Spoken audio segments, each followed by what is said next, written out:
नमस्कार दोस्तों।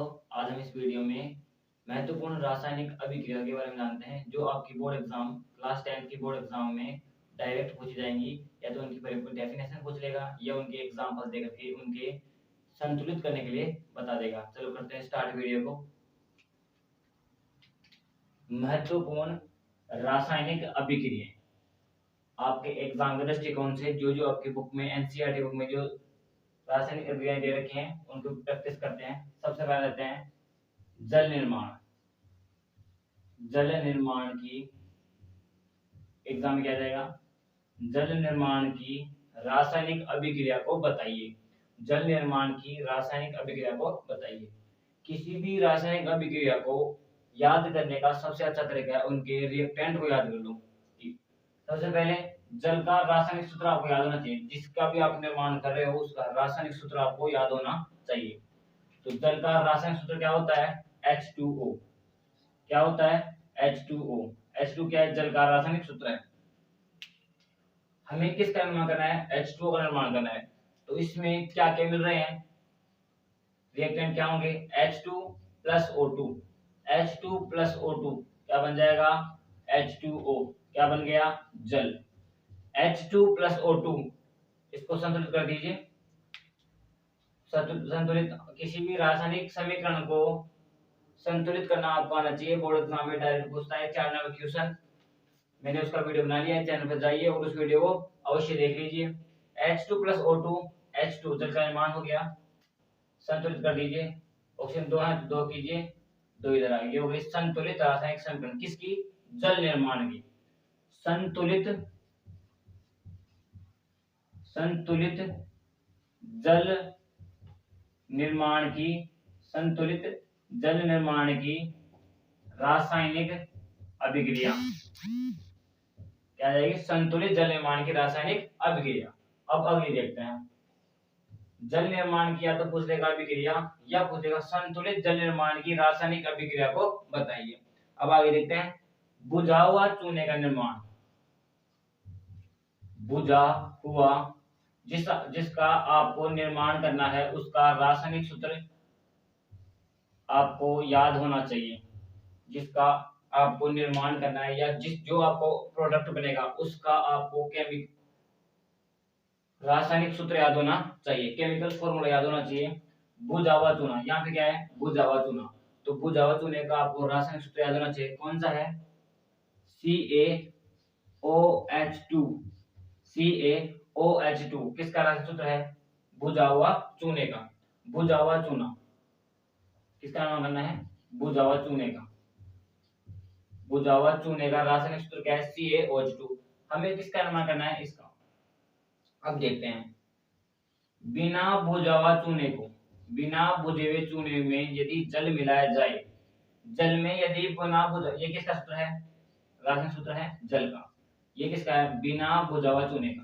बिना बुझे हुआ चूना, बिना बुझा हुआ चूने का रासायनिक सूत्र है CaO।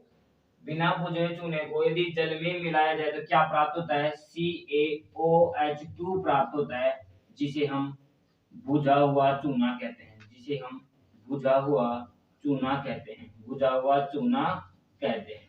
बुझा हुआ चूने का निर्माण हो गया।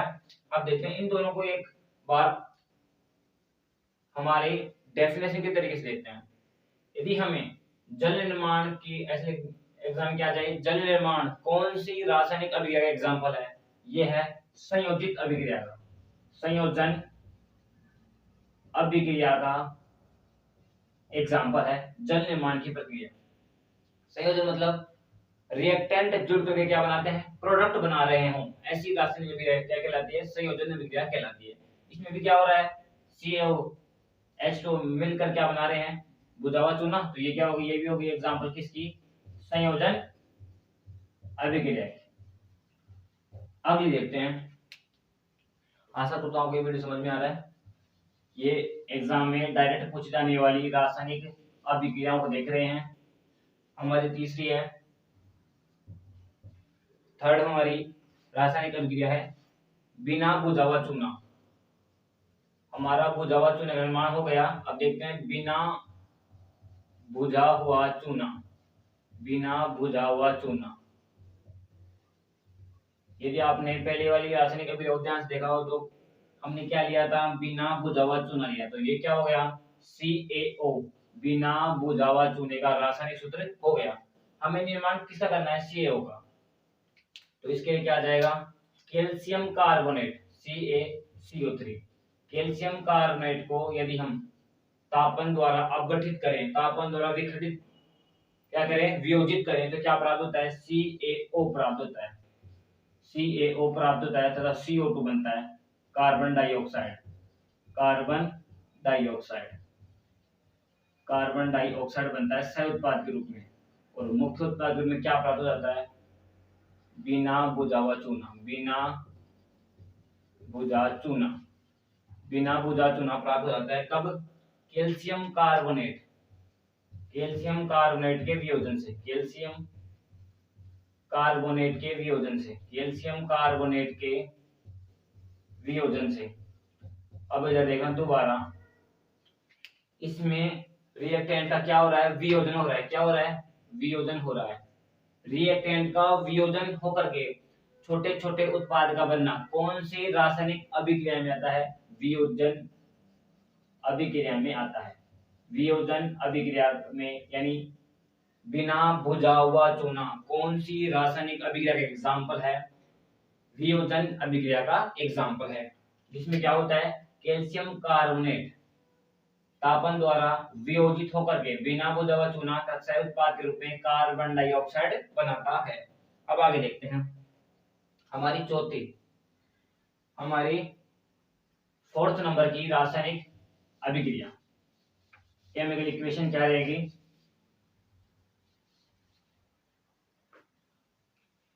कोयले का दहन। हमारी अगली है कोयले का दहन। एग्जाम में क्या जाए, कोयले के दहन की रासायनिक अभिक्रिया को लिखें। कोयले का दहन, कोयले का दहन किस प्रकार होता है, रासायनिक अभिक्रिया के रूप में लिखें। कोयला क्या होता है, कार्बन के रूप में C+O2। जैसे ही आपको ये शब्द दिखे एग्जाम में, जैसे ही किसी रासायनिक अभिक्रिया में दहन शब्द दिखे, दहन हमेशा ऑक्सीजन की उपस्थिति में करते हैं। तो C+O2 क्या बन जाएगा, CO2। क्या बन जाएगा, CO2 बन जाएगा, कार्बन डाइऑक्साइड बन जाएगा। क्या बन जाएगा, कार्बन डाइऑक्साइड बन जाएगा। तो क्या हो रहा है, रिएक्टेंट क्या हो रहे हैं, सेम चीज को क्या बना रहे हैं, उत्पाद बना रहे हैं। ये रिएक्टेंट जुड़ करके क्या बना रहे हैं, प्रोडक्ट बना रहे हैं। तो ऐसी अभिक्रिया जिसमें रिएक्टेंट जुड़ कर क्या बनाते हैं, प्रोडक्ट बनाते हैं, उन्हें हम संयोजन अभिक्रिया में लेते हैं। संयोजन अभिक्रिया, संयोजन अभिक्रिया। अब अगले देखते हैं 5 नंबर की। हमारी क्या है 5 नंबर की, शोषण।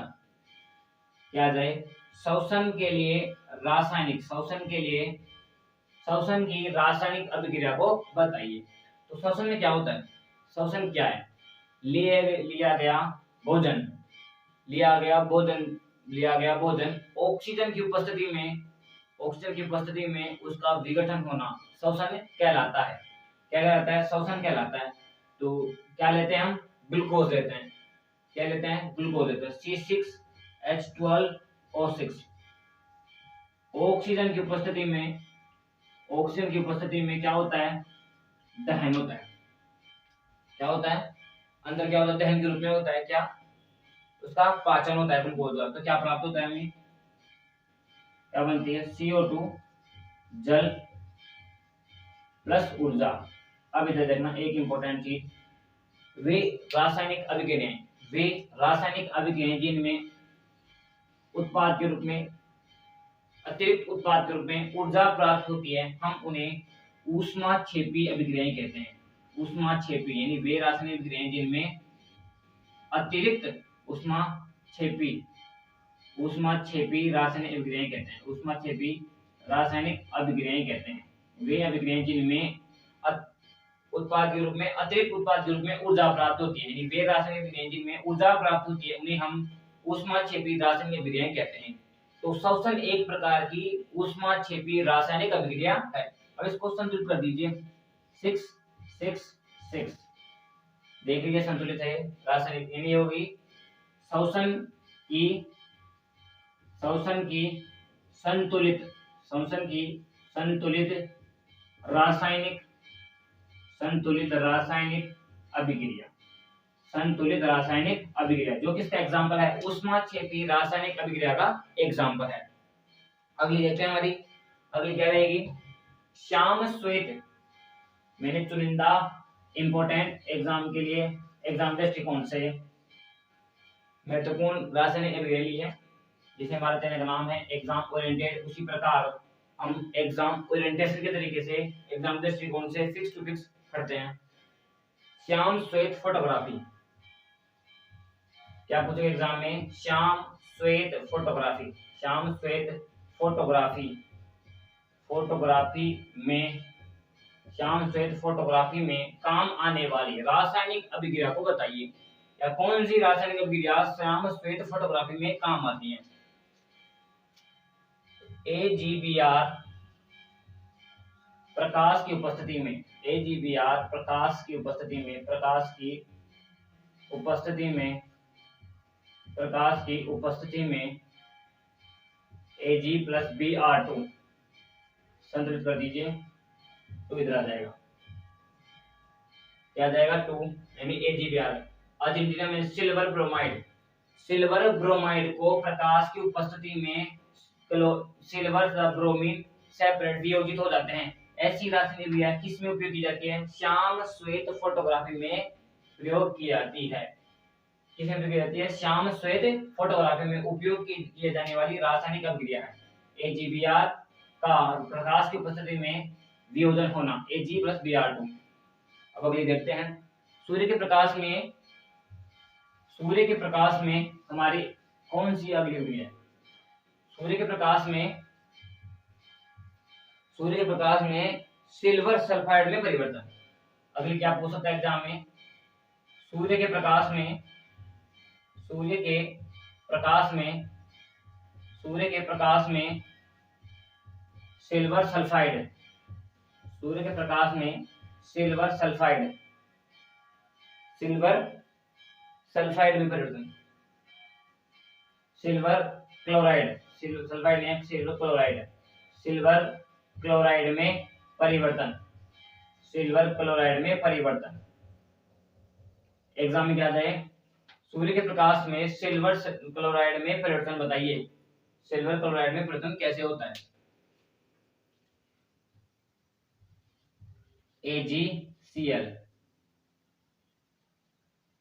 हाँ बिल्कुल, सूर्य के प्रकाश में सिल्वर क्लोराइड में परिवर्तन, तो AgCl का, AgCl में, AgCl का सूर्य के प्रकाश में, सूर्य के प्रकाश की उपस्थिति में, सूर्य के प्रकाश, सूर्य के प्रकाश की उपस्थिति में वियोजन होकर के क्या प्राप्त होता है, Ag प्लस Cl2 यानी 2, तो ये हो गई संतुलित रासायनिक अभिक्रिया। किसके लिए, सूर्य के प्रकाश में सिल्वर क्लोराइड में परिवर्तन। अब इसमें सिल्वर क्लोराइड में क्या परिवर्तन आता है, सिल्वर क्लोराइड में क्या परिवर्तन आता है, सिल्वर क्लोराइड में इसका दूसरा रंग का हो जाता है, सिल्वर क्लोराइड का विलयन, सिल्वर क्लोराइड का विलयन कैसा हो जाता है, सिल्वर क्लोराइड दूसरा रंग का हो जाता है। सूर्य के प्रकाश में सिल्वर क्लोराइड किस रंग में परिवर्तित हो जाता है, दूसरा रंग में परिवर्तित हो जाता है। सिल्वर क्लोराइड के दूसरा रंग में परिवर्तन के लिए रासायनिक अभिक्रिया दीजिए, तो ये देंगे 2AgCl, सूर्य प्रकाश में 2Ag प्लस Cl2। आगे देखते हैं हमारी 8वीं रासायनिक अभिक्रिया। हम वे सभी रासायनिक अभिक्रिया के बारे में चर्चा करेंगे जो एग्जाम के दृष्टिकोण से आएगी, इनके बाद कुछ भी नहीं आएगा। इनके बाद यदि एग्जाम में किसी भी रासायनिक अभिक्रिया के बारे में पूछा गया तो जो हम इस वीडियो में पढ़ रहे हैं उनमें से पूछेगा। अगली हमारी 8वीं कौन सी है, उदासीनीकरण अभिक्रिया, उदासीनीकरण अभिक्रिया, उदासीनीकरण अभिक्रिया, उदासीनीकरण अभिक्रिया। वे रासायनिक अभिक्रियाएं, क्या होगा, वे रासायनिक अभिक्रियाएं जिनमें क्या प्राप्त हो, उदासीन लवण प्राप्त हो, उन्हें हम उदासीनीकरण अभिक्रिया कहते हैं। यानी किसी अम्ल, किसी भी अम्ल या क्षार की अभिक्रिया, किसी भी अम्ल, अम्ल के रूप में क्या लिया, हाइड्रोक्लोरिक अम्ल, हाइड्रोक्लोरिक अम्ल, हाइड्रोक्लोरिक अम्ल, हाइड्रोक्लोरिक अम्ल, अम्ल के रूप में ले लिया हाइड्रोक्लोरिक अम्ल, और क्षार के रूप में sodium hydroxide, sodium hydroxide, sodium hydroxide, sodium hydroxide, sodium hydroxide.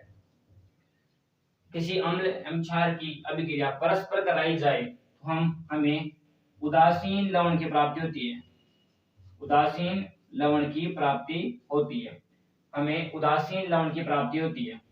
NaCl क्या है? उदासीन लवण है, उदासीन लवण है। NaCl एक उदासीन लवण कैसे है? प्लस भी है और एक माइनस भी है, तो प्लस माइनस आपस में क्या हो जाएंगे? न्यूट्रल हो जाएंगे। तो किसी अम्ल एवं क्षार की अभिक्रिया परस्पर कराई जाती है तो हमें उदासीन लवण की प्राप्ति होती है। उदासीन लवण प्राप्ति वाली रासायनिक अभिक्रिया को हम उदासीनीकरण रासायनिक अभिक्रिया कहते हैं। चलो आगे बढ़ते हैं। हमारी अगली है अम्लों का जलीय विघटन। अम्लों का जलीय विघटन यानी अम्ल को यदि हम जलीय विलयन में डुबाएं, जलीय विलयन में घोलें तो वह कौन से किस प्रकार विघटित होंगे वो देखते हैं। अम्लों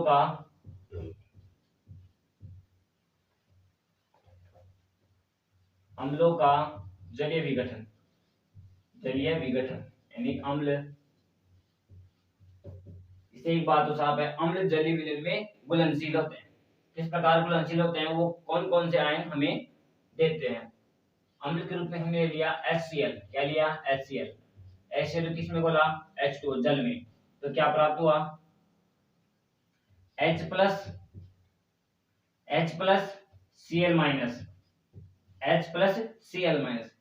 किसी भी अम्ल को जल में घोलने पर अम्ल हमें H प्लस आयन प्रदान करता है। H प्लस आयन जल से अभिक्रिया करके, H प्लस आयन जल से अभिक्रिया करके हाइड्रोनियम आयन प्रदान करता है। क्या प्रदान करता है? हाइड्रोनियम आयन प्रदान करता है, हाइड्रोनियम आयन प्रदान करता है। एग्जाम में क्या आ जाएगा? अम्लों का जलीय विघटन बताइए। तो किसी भी अम्ल को हमने क्या लिया? हाइड्रोक्लोरिक अम्ल लिया। क्या लिया? हाइड्रोक्लोरिक अम्ल, हाइड्रोक्लोरिक अम्ल। तो किसी भी अम्ल हमने लिया हाइड्रोक्लोरिक अम्ल को जलीय विलयन में मिलाने पर H प्लस आयन के रूप में मुक्त होता है, हाइड्रोजन H प्लस आयन के रूप में मुक्त होता है। H प्लस आयन जल से अभिक्रिया करके हाइड्रोनियम आयन प्रदान करता है। क्या क्या देता है?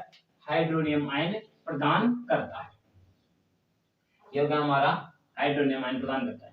यानी अम्ल जलीय विलयन में विघटन द्वारा कौन सा आयन प्रदान करते हैं? या तो ऑप्शन में रहेगा H प्लस हाइड्रोजन आयन, या H प्लस नहीं दे क्या दे देगा? हाइड्रोनियम आयन दे देगा, क्योंकि H प्लस जल से अभिक्रिया करके क्या प्रदान करता है? हाइड्रोनियम आयन प्रदान करता है। अब अगला देखते हैं अम्लों का। देखिए आप देखते हैं क्षार का। क्षार कौन सा आयन हमें जलीय विघटन द्वारा प्रदान करते हैं? जलीय विघटन द्वारा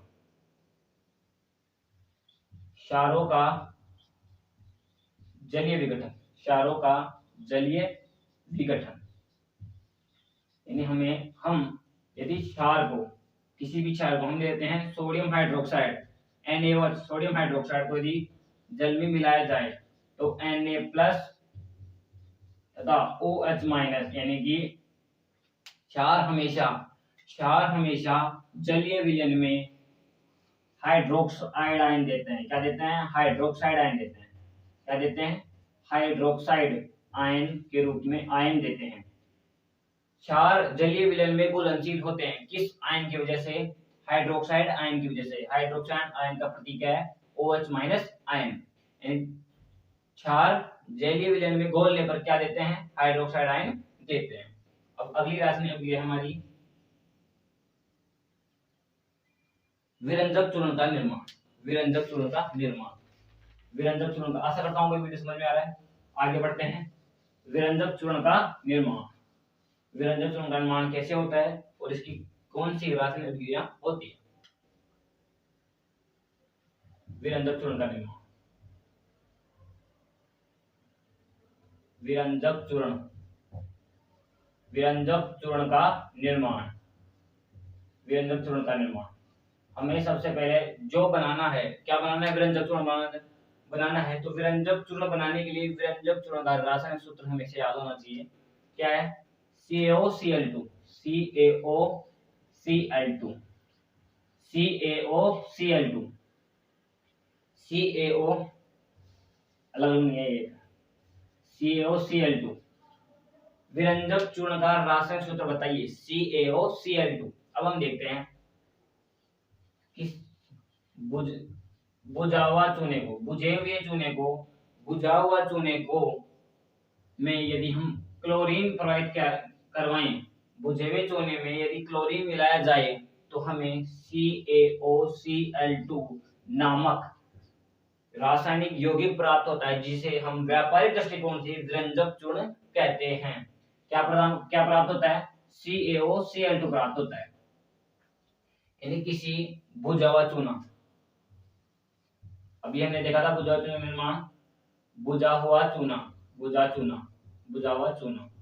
तो बुझा हुआ चूने में क्लोरीन प्रवाहित करने पर, क्लोरीन से रासायनिक अभिक्रिया करवाने पर हमें CaOCl2 जो कि विरंजक चूर्ण का रासायनिक सूत्र है वो हमें प्राप्त होता है। अब हम देखते हैं आगे हमारा baking soda. Baking soda, baking सोडे का रासायनिक सूत्र आप कमेंट बॉक्स में लिखिए। बेकिंग सोडे का रासायनिक सूत्र क्या है? बेकिंग सोडा यानी बेकिंग सोडे का निर्माण देख रहे हैं। बेकिंग सोडा का निर्माण,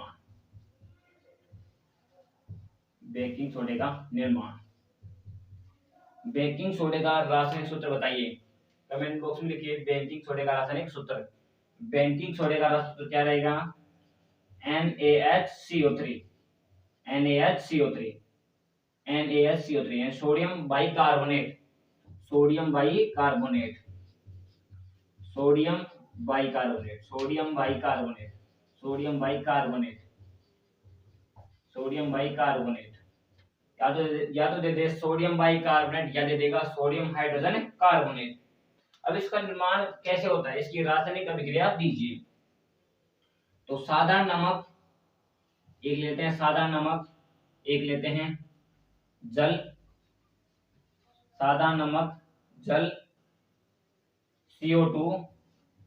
इसको देखते जाइए। रासायनिक सूत्र को हमें याद करने की जरूरत क्यों है, इसके आधार पर हम क्या लेते हैं, रिएक्टेंट लेते हैं। NaCl H2O CO2 और क्या ले लेंगे, NH3 अमोनिया ले लेंगे। साधारण नमक, जल, CO2 तथा अमोनिया को आपस में रासायनिक अभिक्रिया करवाने पर ये क्या है, साधारण नमक, सोडियम क्लोराइड। सोडियम क्लोराइड क्या लेते हैं, sodium chloride, sodium chloride, sodium chloride, sodium chloride. ये क्या है, जल। ये क्या है, carbon dioxide, carbon carbon dioxide, carbon dioxide, oxide. ये क्या है, अमोनिया। ये क्या है, अमोनिया, क्या है, अमोनिया। अब हम देखते हैं ये आपस में अभिक्रिया करते हैं, हमें प्रदान करते हैं NaHCO3 NaHCO3 तथा NH4Cl ammonium chloride. Ammonium chloride के अलावा हमें उत्पाद के रूप में हमें प्राप्त होने वाला क्या है, सोडियम बाइकार्बोनेट है, जिसे हम बेकिंग सोडे के नाम से जानते हैं। सोडियम क्लोराइड को जल, कार्बन डाइऑक्साइड तथा अमोनियम को आपस में रासायनिक अभिक्रिया करवा करके हमें NaCO3 प्राप्त होता है, जिसे हम सोडियम बेकिंग सोडे का नाम से जानते हैं। अगला देखते हैं धोने का सोडा यानी धावन सोडा। धावन सोडे का निर्माण किसे कहते हैं, धावन सोडे का निर्माण कैसे होता है वो हम देखते हैं। धावन सोडा हमारा अंतिम रासायनिक अभिक्रिया है, धावन सोडे का निर्माण। एग्जाम में जो मैंने 13 के 13 लिखाई हैं वो सबसे इंपॉर्टेंट है। धावन सोडे का निर्माण। आप इन रासायनिक अभिक्रियाओं को ध्यान से देख जाइएगा। और वीडियो बना लिया है मैंने। हमारा क्लास 10th का केमिस्ट्री वाला पार्ट हो गया है, थ्योरी वाला पार्ट हो गया है, क्वेश्चन सेशन चल रहा है। चैनल पर जाइए, उन सभी वीडियो को ध्यान से देख लीजिए, समझ लीजिए, एग्जाम में उन्हीं में से क्वेश्चन आएगा। धावन सोडे का निर्माण कैसे होता है, तो धावन सोडे का रासायनिक सूत्र आप कमेंट बॉक्स में लिखिए। धावन सोडे का रासायनिक सूत्र क्या होता है, क्या होता है, Na2CO3 डॉट क्या हो जाएगा, Na2CO3.10H2O, यानी sodium carbonate, sodium carbonate decahydrate, sodium carbonate decahydrate. इसका निर्माण कैसे होता है? सोडियम कार्बोनेट, सोडियम कार्बोनेट, तो क्या है? Sodium carbonate, sodium carbonate, sodium carbonate को हम सोडियम कार्बोनेट ही कहेंगे जब तक उसमें 10 जल के अणु, 10 जल के अणु क्रिस्टलन जल के रूप में, 10 जल के अणु क्रिस्टलन जल के रूप में नहीं मिल जाएंगे, हम सोडियम कार्बोनेट को धावन यानी सोडियम कार्बोनेट डेकाहाइड्रेट नहीं कहेंगे। कब तक? जब तक सोडियम कार्बोनेट में जल के अणु नहीं मिल जाएंगे। तो सोडियम कार्बोनेट में जल के अणु मिलाने पर हमें प्राप्त होता है धावन सोडा, यानी Na2CO3.10H2O। इसका रासायनिक नाम क्या रहेगा? Sodium carbonate, sodium carbonate, sodium carbonate. यहां तक नाम होगा इसका सोडियम कार्बोनेट। अब ये क्या है? डेकाहाइड्रेट, डेकाहाइड्रेट, डेकाहाइड्रेट यानी 10 जल के 10 अणु, डेकाहाइड्रेट। आशा करता हूं आपको ये वीडियो समझ में आया। ये हो गई हमारी महत्वपूर्ण रासायनिक अभिक्रियाएं। वीडियो को ज्यादा से ज्यादा लाइक कीजिए और शेयर जरूर कीजिए। धन्यवाद।